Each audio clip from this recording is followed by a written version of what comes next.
Happy Friday, folks. It's Freddie Vasquez. This is today is January 6, 2023. It's been an eventful day. Bad way to end the week. Join me.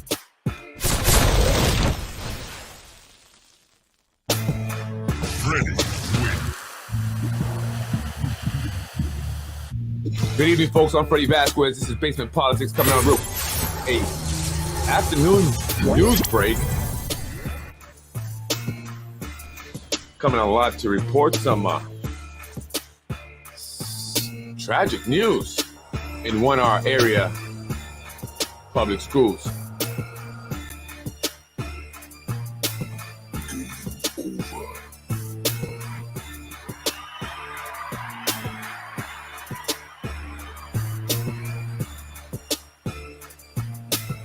Good afternoon, folks. I'm Freddie Vasquez. Basement Politics Unfiltered. I just want to come on real quick.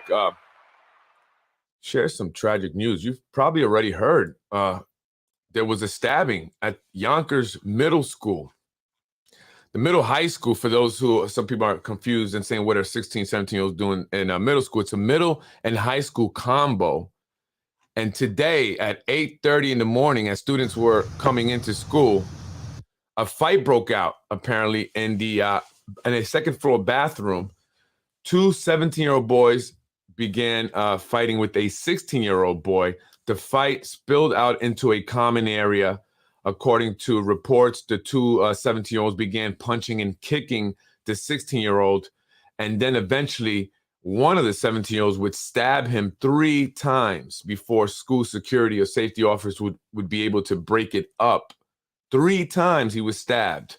He was immediately treated by the nurse before being rushed over to an area hospital where he was listed as critical but stable condition. He is expected to survive. The two 17-year-old students were arrested immediately and are now being charged with felony assault with a deadly weapon. A knife, one knife was recovered by police. And when I got there earlier, police were still there. There were a bunch of news crews out there. But it's very tragic. And then, the school district sent out a bunch of robocalls to parents just to notify them what was happening. So as I was there, parents were, kind of starting to come in and pull up and go in and get their child. It's got to be scary, right? To get a call like that from your child's school saying that there was a fight, a big fight and a stabbing. Good morning, folks. I'm Freddie Vasquez here. I just want to give you a little scene of coming what happened to you live today from Yonkers High School, where they here early this morning.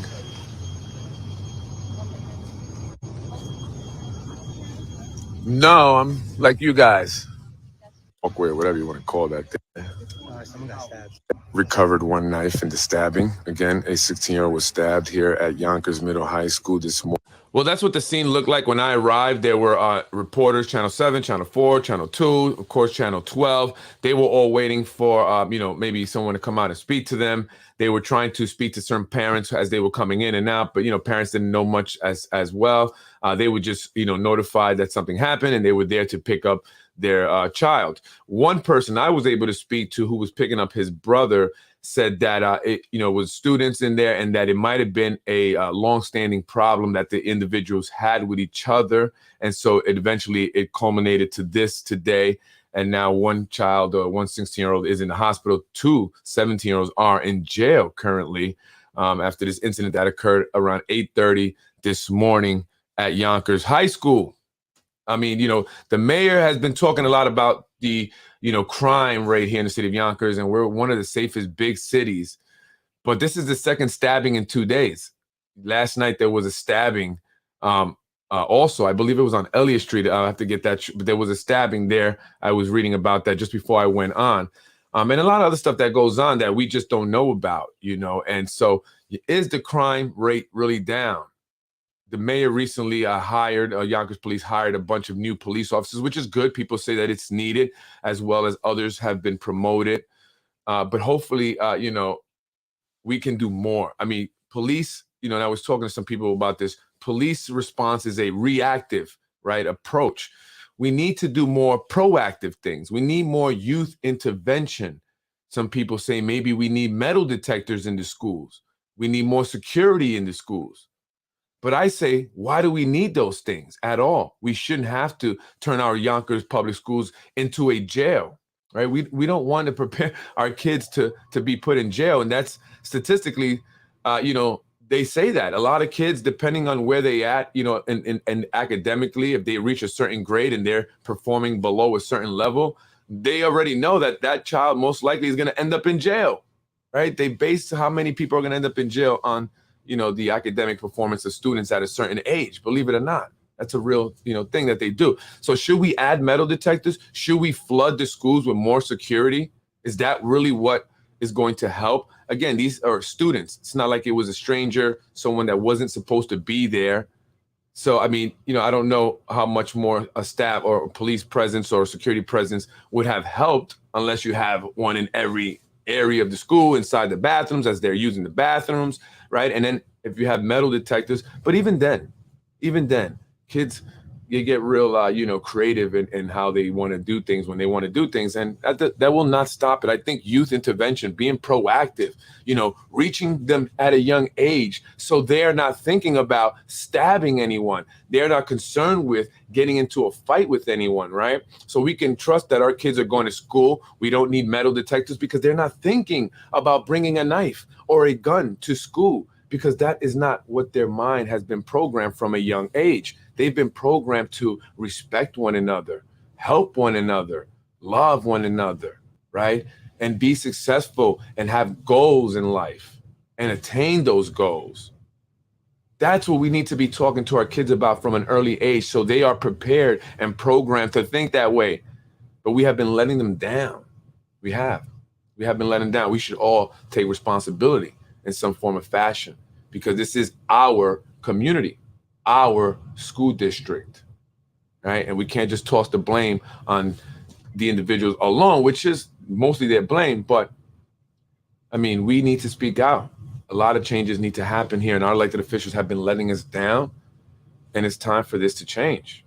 Otherwise, we're going to continue to see this until eventually they just clean out Yonkers, clean out a certain group of people they think that are the problem. And that's how they're going to fix it. That's their solution, right? And we won't even be here. But anyway, folks, I just wanted to report on that. I think that was unbelievable to hear today. I want to move on to this guy, Ruros, really quick. He did an interview today with a gentleman that's related to that's a family member of the woman that passed away a few days ago. Initially, he reported that the woman had passed away from an overdose. Now, this upset the family, of course, because it was not true. And they were already mourning the loss of a loved one. And here this guy goes, making a false post. And they had to wake up to this, right? And you can hear the family members saying, we were already saddened and traumatized by the loss of our loved ones. Then to wake up in the morning and see the Yonkers Voice has a picture of the woman stating that she had died of an overdose angered them, and it hurt them even further. She has children. She has other young family members that don't need to be seen, especially when it's a lie. So Ruros, after receiving so much backlash, decided to try and rectify the situation.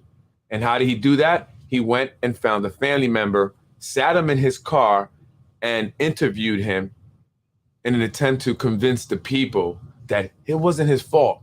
He was just innocently trying to report what's going on here. But listen to how he says he gets the information. To me, this is very important, and I'm glad I saw this because it helps me out with what I've been dealing with in regards to Ruros and Brian Harrod. And I'll explain in a minute after we watch this. A couple of minutes of this video. Exactly. Sometimes people write things they don't know, but from my side, I did not know, and my intentions was to help, because I received a text saying, you need to help us find whoever gave Gloria bad stuff. So since there is a pandemic of bad stuff in Yonkers, I said, well, let me do what I can to help, find whoever gave her anything. Now, Eric told me that wasn't the case. But anyway, my point of talking to Eric is to let him know that I did not violate anybody's right. I did not go to anybody's page, that the stuff was sent to me.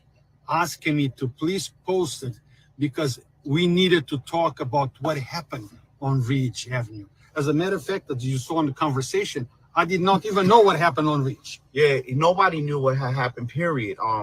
So it was shocking to the family and to me that we wake up and Yonkers Voice has her picture up and stuff, and it was just a shocking story. But I'm glad that, again, that we was able to get to the bottom of it. He showed me receipts. He showed me inboxes of people a person who reached out to him. And that was, you know, in a time of trauma, in a time where people have lost a loved ones, the last thing you want to do is put out a story, any type of story that could affect the family more. Yep.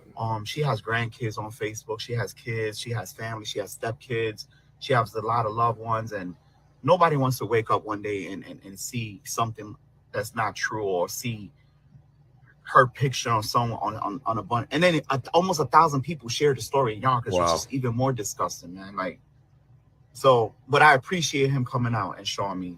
Well, publicly, I'm gonna give my condolences, which I did multiple times, to Eric, entire family, and also apologize for any pain that I might cause. But if I did, it was not intentionally. My intentions was actually to help, because that's why they asked me to post that stuff. Mm-hmm. But at the same time, I want to make it clear that I report the news. You know, some people might not like my style. So, yeah, I don't like your style. That's for sure. You're a lying pedophile. Bottom line. Okay. And folks, you listen to what the guy was saying first. He was saying that, after having to deal with the loss of their loved ones, it was hurtful and sad. And they were upset that they saw the Yonkers Voice had put a picture of her and was putting out a false narrative, saying that she had died of an overdose. And then he said, on top of that, it had been shared by over 1,000 people. So many, many people in the city of Yonkers are seeing what this guy put on his page. That's the problem that I have with him when people say, oh, don't worry about him or Brian. I'm not so much worried about them. It's the impact that they will have to my reputation, my business, my wife who works in a school. We have a childcare business.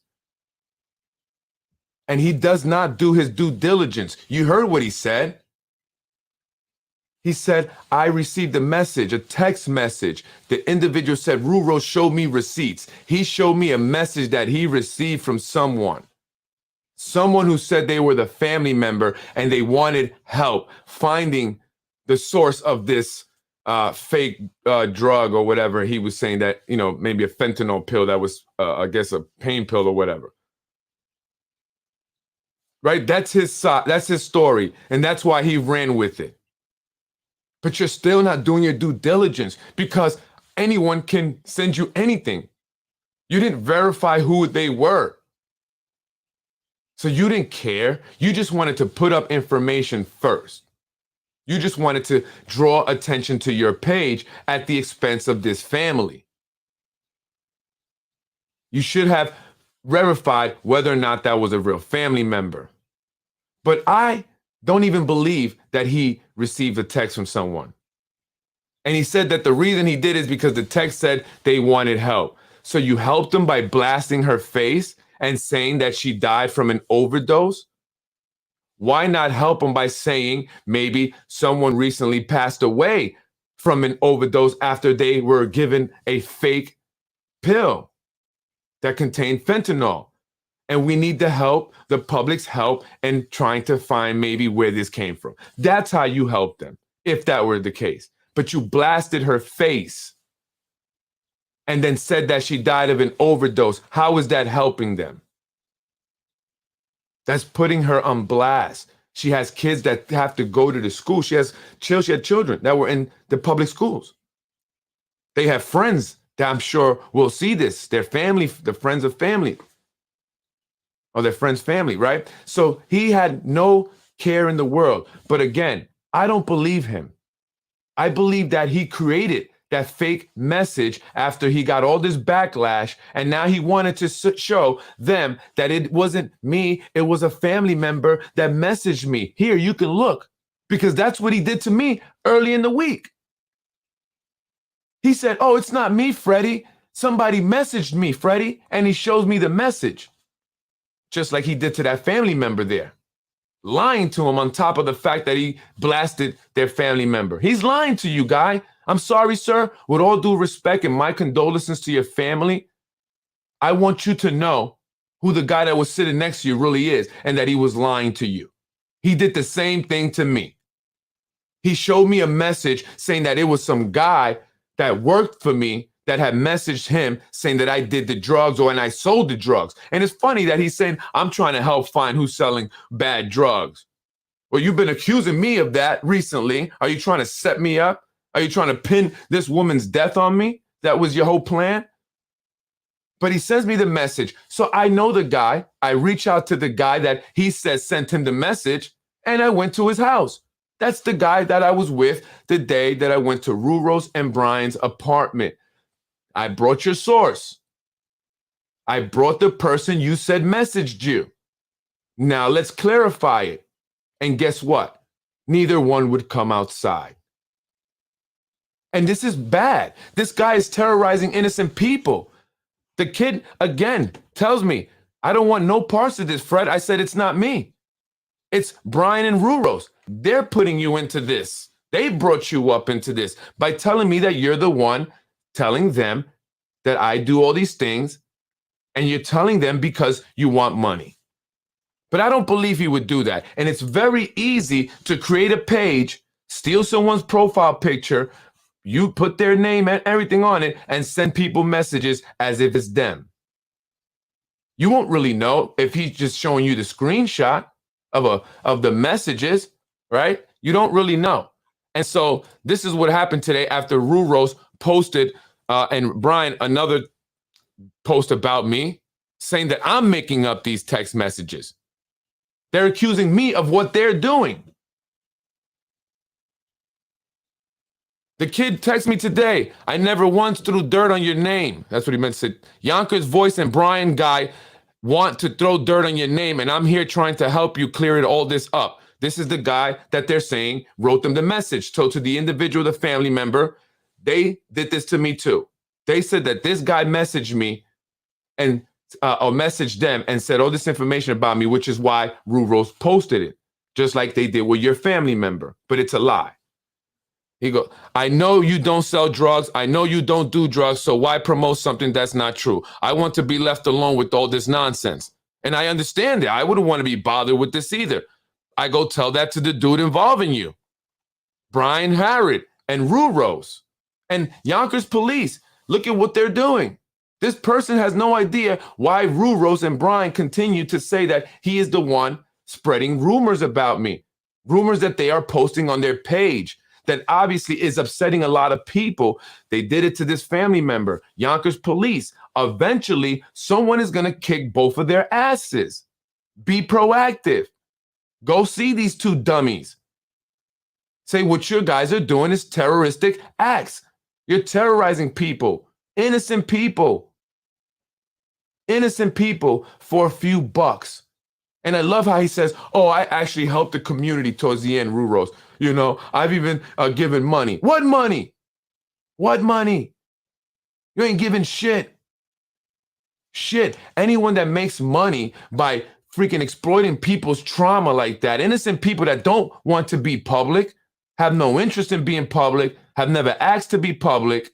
They didn't run for election or for a campaign for a position, right? They're not elected officials. Yet and still, he blasts their face every time they are going through a tragedy.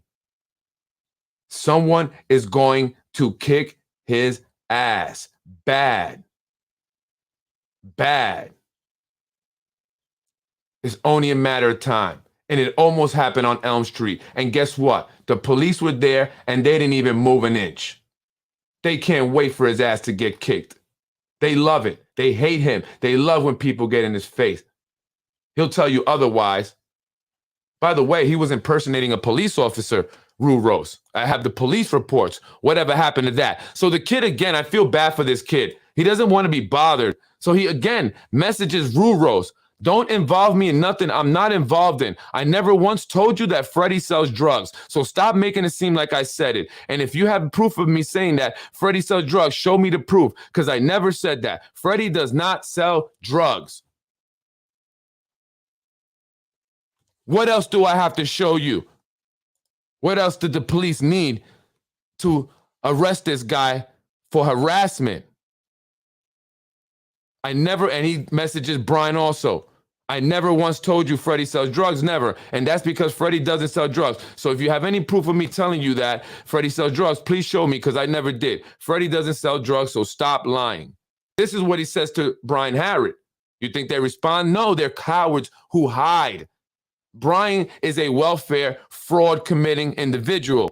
He's got 2 apartments in Macy buildings over there in the Old Milford. One he uses as his office to do all this nasty shit, and the other one he lives in with his wife, the small Asian woman that I keep running into when I go to see him. And I always wonder why she would just walk right into the apartment that he's in. So he sits there smoking weed all day, doing this nonsense. And Ruros knows about it. He did it to Ruros. Ruros quit. He raised the white flag and they became friends because Ruros had a lot more dirt. Brian has been doing this in other places like Portchester. In fact, I found out very recently that he extorted the city of Portchester by doing exactly what he's doing to me and other people. But they couldn't do anything about it, so they ended up giving him a contract with his janitorial company, ABM, just to keep him quiet and get him to stop. This is what this man is known for. He's a welfare fraud committing individual who puts out lies, who's partnered up with a pedophile, who's paid by the city and other elected officials to continue to go around Yonkers terrorizing people. Enough is enough. Don't forget to join me tonight. It's Friday. Anthony DiMaggio will be on. He wanted me to title the podcast Hurricane Dorian. What does that mean? I don't know. You got to find out tonight at 8. I'm Freddie Vasquez. Don't forget to join me. Anthony DiMaggio, former Yonkers police lieutenant. He got a perfect score on the test. Unlike Tom Teeterman, who can't pass a test, but terrorizes people. Mr. Burns, stop it. And you can't sue me because what I'm speaking is the truth, Tommy T. Right? You want me to go get those videos and show them to everybody of your son, Tommy T? I don't think so. You cannot sue me for the truth, Tommy T. You're done. I'm Freddie Vasquez. The people are tired of the shit. Enough is enough. Stand up and fight. That's how you get them back. You stand up, you truth. Show the world who these individuals are. Sunshine is the best disinfectant. Sunlight, I should say. Shed light on the darkness, and the truth shall be revealed. I'm Freddie Vasquez, Basement Politics Unfiltered. Don't forget to join me tonight at 8 o'clock. I have Anthony DiMaggio with me. We ain't gonna stop, baby. 2023. Let's go. Can't wait. I'm excited. Go ahead. Text me. Send me a text. Call CPS again. Go ahead. They need to stay in business. Freddie wins. Fatality. You're watching Basement Politics with my dad, Freddie Vasquez. Freddie wins. That's right. Fatality. Gotta go pick up my baby girl right now. You're watching Basement Politics with my dad, Freddie Vasquez. Freddie wins. Fatality. No! Don't forget, tonight at 8, Anthony DiMaggio, Hurricane Dorian. He on fire.